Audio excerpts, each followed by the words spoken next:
Transmission.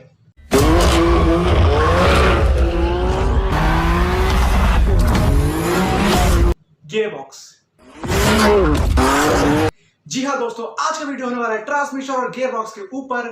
क्या होता है ट्रांसमिशन, क्या होता है गियरबॉक्स, कौन सा गियरबॉक्स आपको चूज करना चाहिए, सभी जानेंगे इसी वीडियो में। मैं हूं निशान ठाकुर और आप देख रहे हैं मोटर बस्ट।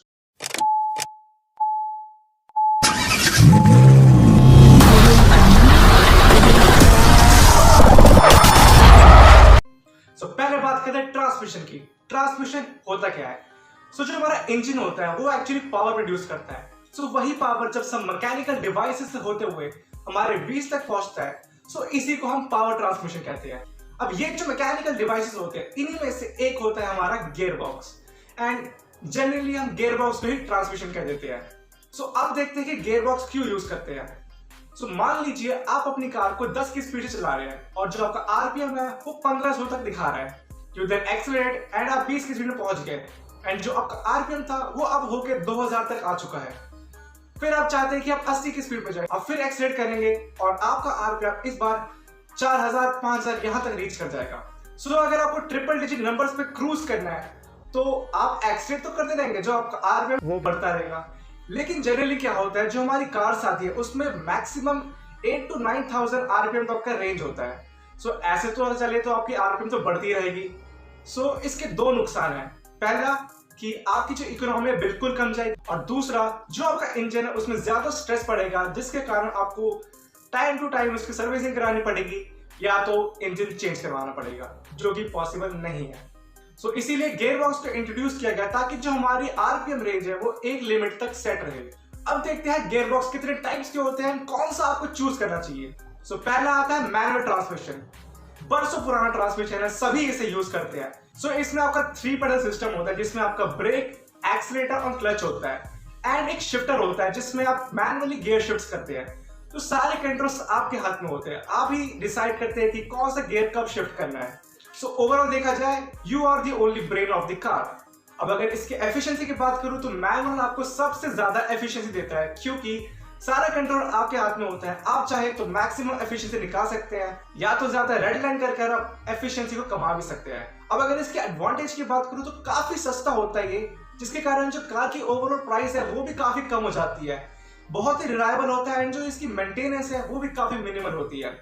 अगर इसके डिसएडवांटेज की बात करूं तो ट्रैफिक में अगर आप ज्यादा राइड करते हैं तो बम्पर टू बम्पर ट्रैफिक में बहुत इरिटेटिंग हो जाता है मैनुअल ट्रांसमिशन का यूज करना, क्योंकि आपको लगातार बार बार शिफ्ट करना होता है। Next comes the IMT, intelligent manual transmission. This is also an automatic, but semi automatic would be more appropriate to define this.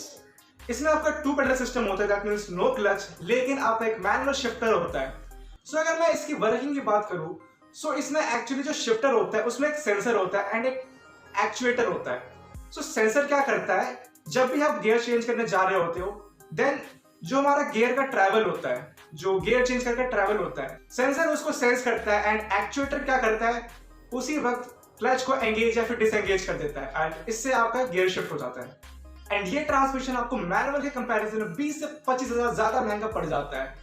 And अगर आप 7 से 8 लाख की कार खरीद रहे हैं, देन 20 से 25 हजार ज्यादा पे करना is not a big deal. अगर इसकी एफिशिएंसी की बात करूं तो सेम एज मैनुअल एफिशिएंसी दे देगा ये। एडवांटेजेस की बात करूं तो same as manual, low cost buildup, reliable, and maintenance भी काफी मिनिमल है इसकी। डिसएडवांटेज की बात करूं तो सेम, ट्रैफिक में बहुत इरिटेटिंग हो जाता है। Next comes AMT, automated manual transmission. ये बेसिकली मैनुअल पे ही बेस्ड है, एंड ये आपको मैनुअल से 50 से 60 हजार रुपए ज्यादा महंगा पड़ जाता है। इसकी अगर वर्किंग की बात करूं इसमें कोडिंग का यूज किया गया है। जो हमारा शिफ्टर होता है उसको एक्चुअली एक ब्रेन प्रोवाइड कर दिया जाता है, जिसके कारण ये AMT बन जाता है। इसमें क्या होता है, इसमें इंटरनल काफी कोडिंग्स होती है, सेट्स ऑफ इंस्ट्रक्शंस होते हैं, जो ऐसे सेट होते हैं कि लाइक अगर आपका स्पीड इस रेंज में पहुंचा या फिर अगर आपका आरपीएम इस रेंज में पहुंचा, then the shifter will shift the gear. अगर आपको सस्ते में ऑटोमेटिक का फील चाहिए, ये काफी अच्छा चॉइस है। लेकिन इसका एक डाउनफॉल है, वो ये है कि जो ये गियरबॉक्स है काफी लैगी है, काफी जर्की है। रही बात एफिशिएंसी की, तो ये आपको मैनुअल से थोड़ा कम एफिशिएंसी देगा। लाइक अगर आपका मैनुअल 24 तक का एफिशिएंसी दे रहा है, तो ये आपको 18 से 20 तक का देगा। This is due to because the lagginess and the jerk. अब अगर इसके एडवांटेज की बात करूं, यू विल बी सरप्राइज्ड। इसका जो एडवांटेज है वो ट्रैफिक में है। यस, क्योंकि आपको कुछ नहीं करना है, you just have to focus on the steering, बाकी काम ये खुद ही कर लेगा। सो ट्रैफिक में बहुत अच्छा एडवांटेज इसका। रही बात डिसएडवांटेज की, सो जर्की है, लैगी है एंड इकोनॉमी थोड़ी कम है इसमें। अगला आता है सीवीटी, कंटिन्यूअस वेरिएबल ट्रांसमिशन। ये टोटली डिफरेंट ट्रांसमिशन है, इसमें एक्चुअली गियर्स वगैरह होते ही नहीं है। ये एक्चुअली बेल्ट्स एंड पुलिस के अरेंजमेंट से बना होता है and this is more focused towards economy. So अगर आपको अच्छी इकोनॉमी चाहिए तो ये बहुत अच्छा ऑप्शन है। इसमें आपको मैनुअल से भी ज्यादा एफिशिएंसी मिलती है एंड ये आपको मैनुअल से 1,20,000 तक महंगा पड़ जाता है। इसके एडवांटेज की बात करूं, सो अगर आपको स्मूथ राइड चाहिए, कंफर्ट राइड चाहिए, then this is very good. But जो इसका डिसएडवांटेज है वो ये है कि एक्सेलरेशन में कहीं पीछे रह जाता है। जी हाँ दोस्तों, एक्सेलरेशन इसका बहुत बड़ा कॉन है। सो अगर आप हार्श एक्सेलरेट करते हैं तो जो इंजन है वो उस वे में रिएक्ट नहीं कर पाता, जिसके कारण पावर लॉस काफी होता है एंड ओवरटेकिंग में या फिर स्पीडिंग में काफी दिक्कत आती है।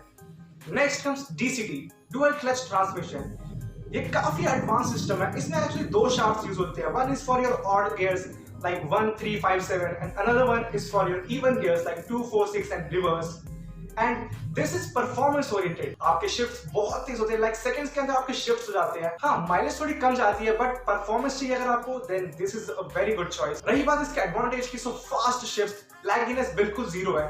डिसएडवांटेज की बात करूँ तो हाँ, मेंटेनेंस थोड़ी बहुत महंगी पड़ जाती है क्योंकि ये मैनुअल के कंपैरिजन में आपको 1 लाख से 1,50,000 तक का महंगा पड़ जाता है and as it's more focused toward performance, then आपकी इकोनॉमी काफी कम हो जाती है।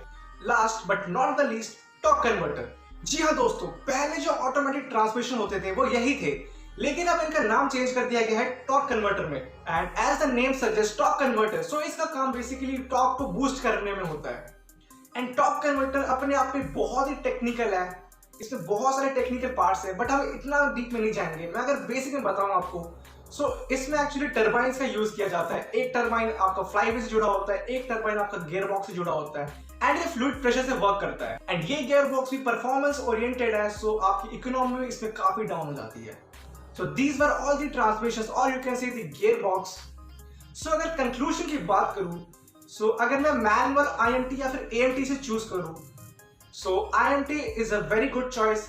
लेटेस्ट आया है इंडिया में, आपको मैनुअल शिफ्टर मिलता है, दैट मींस आप सारे शिफ्ट्स अपने हिसाब से कंट्रोल कर सकते हैं एंड क्लच भी नहीं है, सो गियर शिफ्ट में ज्यादा प्रॉब्लम भी नहीं आएगी। बट अगर आपको सस्ते में ऑटोमेटिक चाहिए then AMT is the best choice.